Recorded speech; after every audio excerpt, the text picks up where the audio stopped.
You are backstage at Wembley Stadium. Oh, man. Yeah. It is June 11th, 1988. There are, like, 72,000 people screaming in the crowd, right? Right. And a live global broadcast of 600 million viewers is just waiting. And complete, utter panic is setting in behind the curtain. I mean, the producers are literally sprinting around. Total chaos. They are trying to avert a massive technological disaster right before the headliner is supposed to step on stage. Right, because Stevie Wonder is supposed to be the surprise guest for the Nelson Mandela 70th birthday tribute. But there is a huge, huge problem. Yeah, the hard disk, or floppy disk, depending on who you ask. Right. That disk holds all 25 minutes of programmed sounds for his massive Synclavier synthesizer, and it has completely vanished. Oof, gone. And he cannot play without it. I mean, the whole set is built on this thing. Exactly. So Stevie Wonder actually walks down the ramp crying. He leaves the stadium entirely. Wow. And the global broadcast is suddenly staring at terrifying dead air. Hundreds of millions of people just waiting. The era of complex 1980s synth technology essentially crashed live on global television. It really did. The producers needed a savior immediately, just to fill the silence. And the person they scrambled to save the show is a 24-year-old Tracy Chapman. Yeah. She had played a modest afternoon set earlier that day, but now she is shoved back out there as an emergency replacement. Just pushed right out. Literally. Yep. She has to run to the stage, dragging her acoustic guitar cable behind her. It is such a striking visual when you watch the footage because, in 1988, the MTV pop landscape was massive. Oh, huge, glossy, stadium size. Right. You had George Michael, Def Leppard, hair metal, drum machines, heavy synthesizers everywhere. Yeah. Into that void walks a single artist in understated clothes carrying an acoustic guitar just to play a stripped-down folk song. She completely subverted that entire maximalist pop machine. That one authentic, unvarnished performance silenced the stadium. Completely silenced it. And it instantly moved 2 million records in just 2 weeks, launching the song to number 6 on the Billboard Hot 100. Welcome to Deep Cuts and Deep Thinking. Today on Deep Dive, we are pulling from a really fascinating stack of sources. Yeah, we've got a lot to cover. We have historical profiles on Cleveland's economy, deep dive musicology papers analyzing chord structures, and sociological breakdowns of lyrics. Our mission today is to figure out how one quiet acoustic song became a Trojan horse, basically sneaking a complex story about generational poverty right past the synthesizers and straight to the top of the pop chart. Exactly. So here's where it gets really interesting.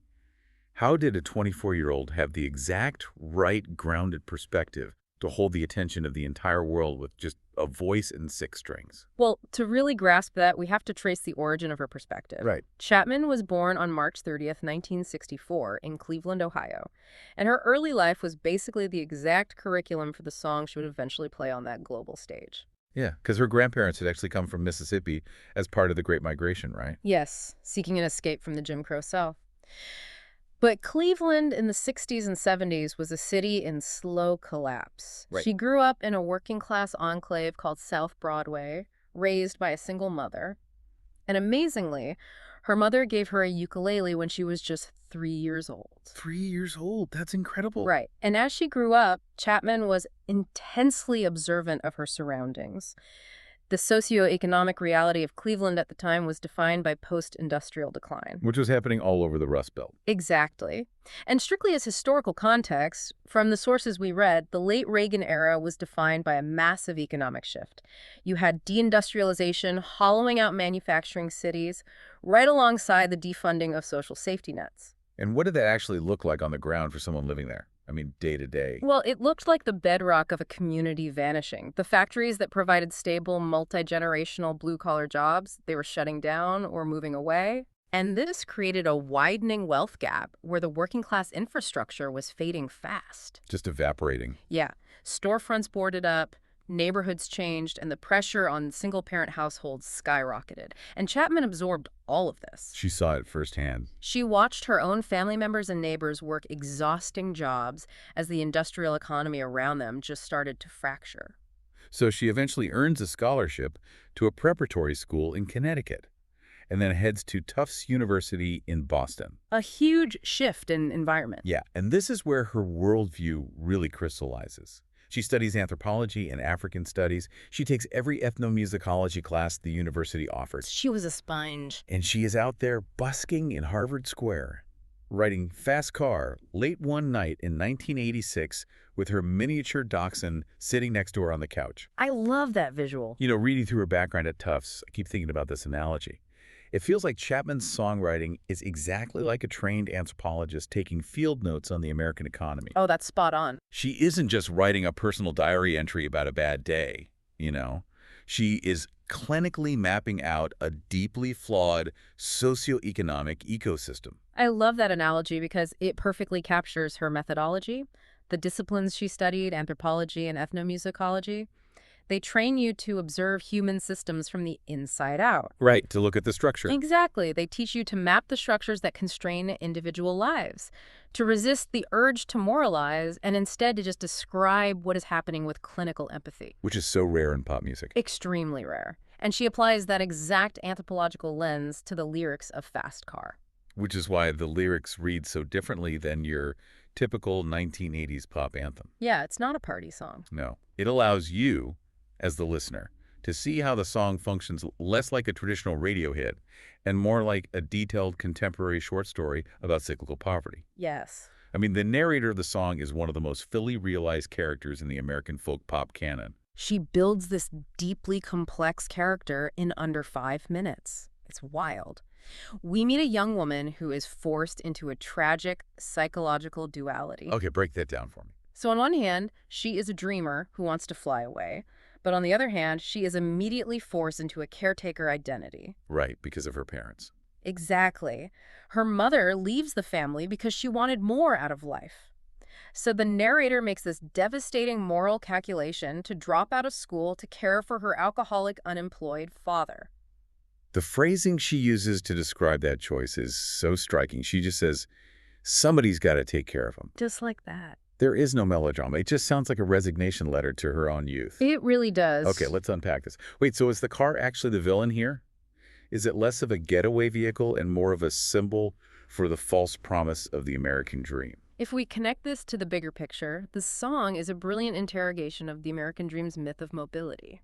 The idea that you can just up and leave. Exactly. In the American imagination, the car represents freedom from origin. It promises that if you just change your geography, you can fix your problems. You drive away and start over. But psychologically, what we are looking at in these lyrics are the concepts of parentification and codependency. Hold on. Pretend I'm completely new to psychology. What exactly does parentification look like in real life? Sure.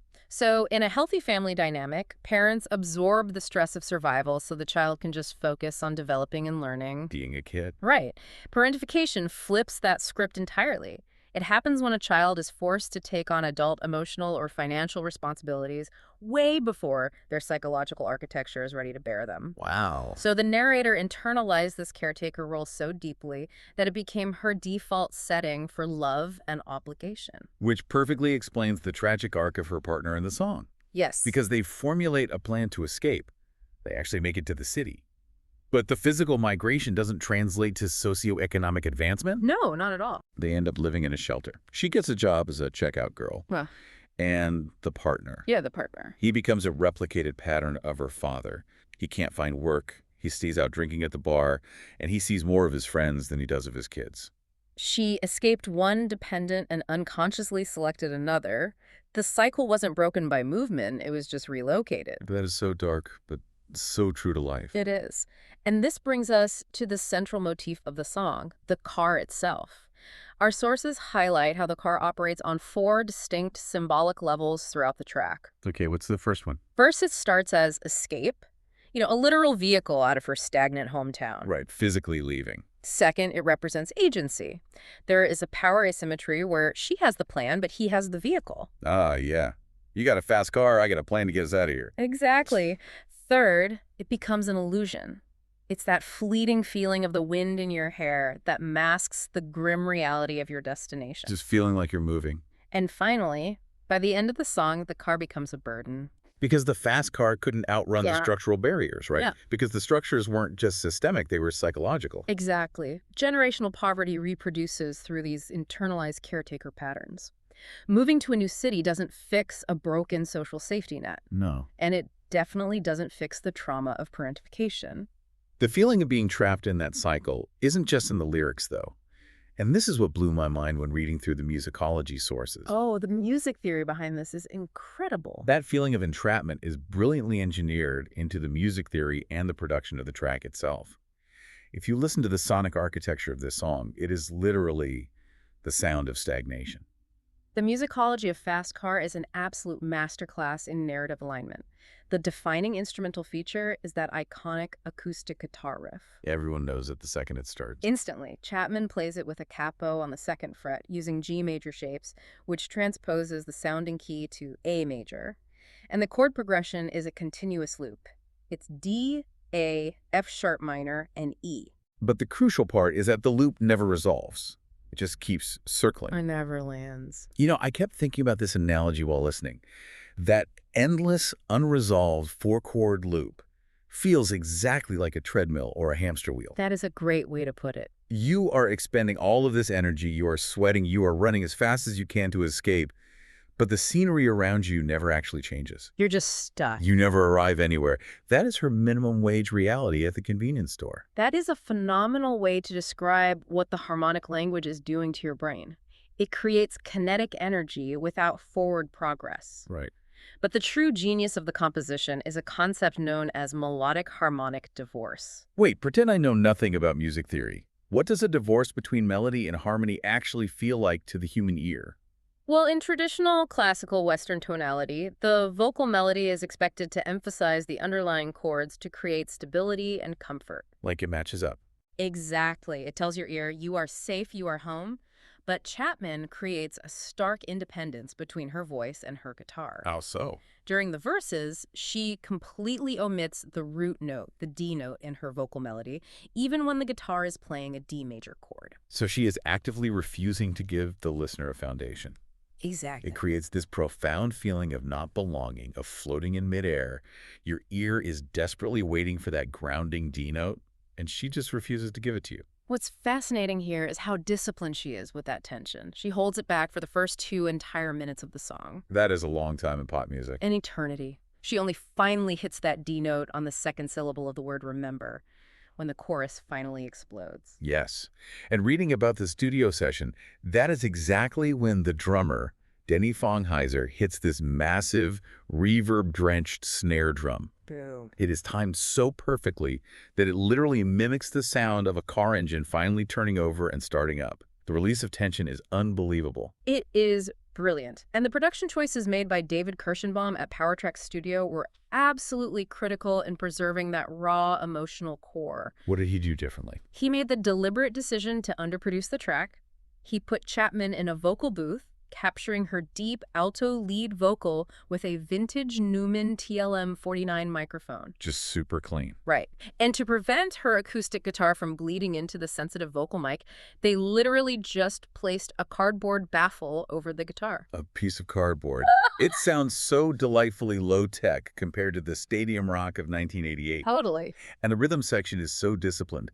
Larry Klein on the bass guitar only enters during the chorus to emphasize that sudden rush of forward motion. Yes. During the verses, the bass guitar and the drums back off completely, leaving you alone with her thoughts again. That raw, human, unsynthesized sound served as the perfect antidote to the maximalist production of the era. The song doesn't build through musical escalation or heavy synthesizers. No. It builds through narrative accumulation. By the time you reach the third verse, you can actually feel the weight of her life settling onto your own shoulders. Because the song was produced so honestly, and because it tells such a universal story of working-class survival, it was able to seamlessly transcend time and genre 35 years later. It really did. The song has had this massive resurgence, crossing cultural boundaries in ways nobody could have predicted when she walked onto that Wembley stage. The catalyst for that modern resurgence was country superstar Luke Combs. Right, in 2023. Yeah, in 2023, he released a cover of Fast Car for his album Getting Old.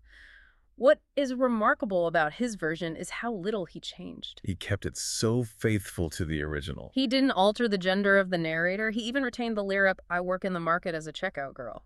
He just added these traditional country elements like pedal steel and fiddle, and kept the exact same tempo. And the success of that cover shattered historical records. It went to #1 on the country airplay charts. Unbelievable. Tracy Chapman became the first Black woman with a sole songwriting credit on a #1 country song. She was also the first to win a CMA award for Song of the Year. All of this culminated in this incredibly powerful moment at the 2024 Grammy Awards. Ooh, that performance. Chapman, who very rarely makes public appearances, walked on stage to perform a live duet of Fast Car with Luke Combs. It was magic. It illustrated how a song about poverty, obligation, and a desperate hope for something better could bridge deep demographic, racial, and genre divides. Completely. You had urban and rural audiences, entirely different generations, and completely different musical traditions sharing the exact same story. Yeah. So what does this all mean?